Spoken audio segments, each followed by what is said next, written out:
Hey, good morning, everyone. Good Tuesday morning to you, and welcome back to Morning Musings.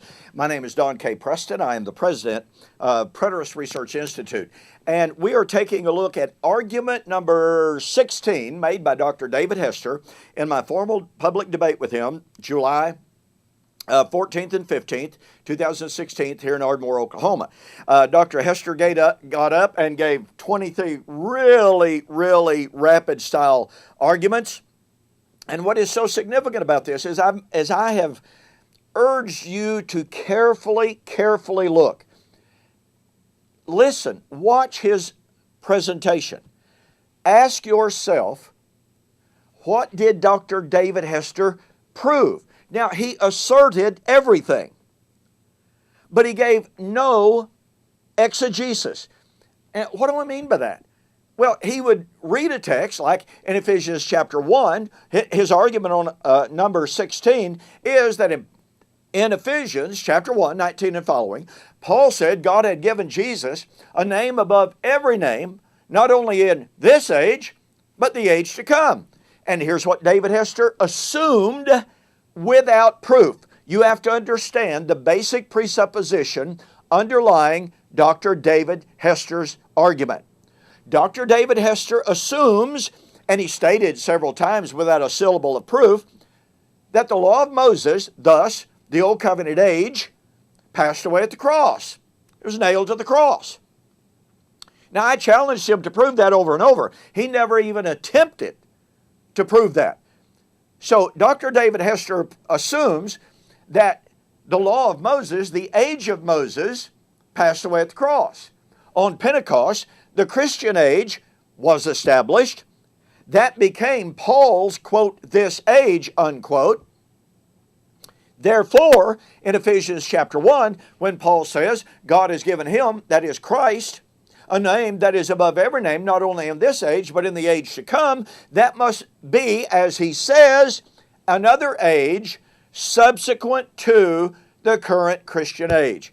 You know, I just got to tell you, folks, there is so much presupposition in this assertion. It betrays, and I want to say this as kindly as possible because David's a nice guy, but it betrays an incredible ignorance of the biblical data on the last days. Now, I'm not going to take an awful lot of time to develop this, but let me simply say very quickly, point number one, the Jews and Jesus agreed that there were but two ages. There was what they called this age and the age to come, the Ha'olam Haba. Point number two, this age was the age of Moses and the law. The age to come was the age of Messiah, the kingdom, and the new covenant.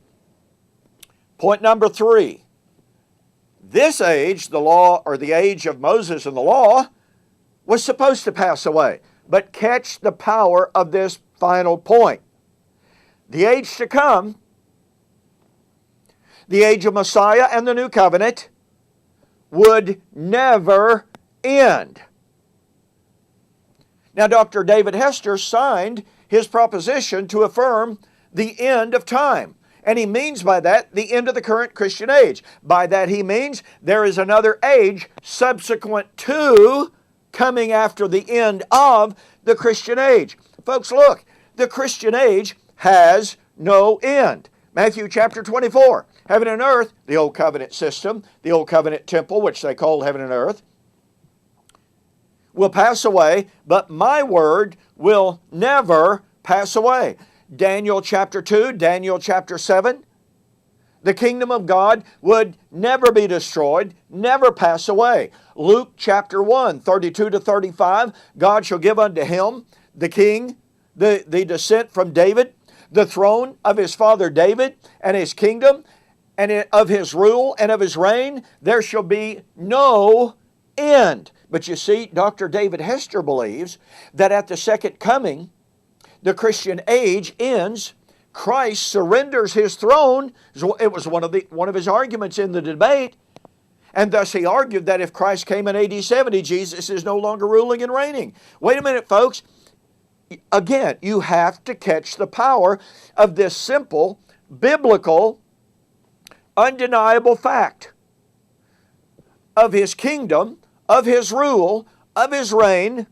There shall be no end. What did Isaiah 9, 6 and following say? Unto us a child is born, unto us a son is given.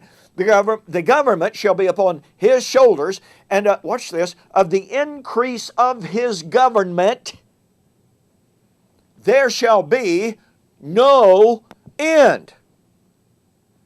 Thus, Dr. David Hester's presuppositional, unproven, eisegetic claim, number one, that the Christian age will come to an end, number two, that there is another age after the Christian age, is absolutely, completely, and totally falsified. In Hebrews chapter 12 and verse 28, the writer says, wherefore we, receiving, present participle. Now, participle doesn't always demand time, but it does in that context.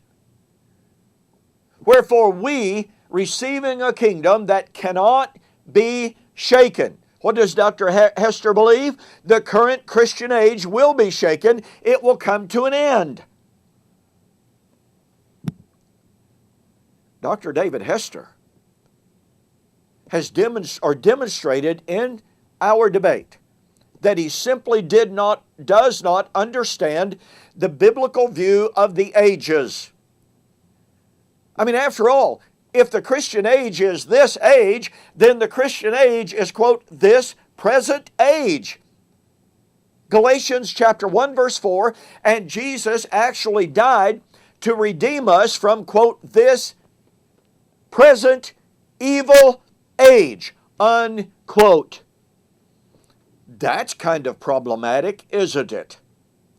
So I say again, as kindly as possible, Dr. David Hester simply has not done the requisite homework on biblical eschatology. He so much as admitted it in his review, that he really did not know much about covenant eschatology.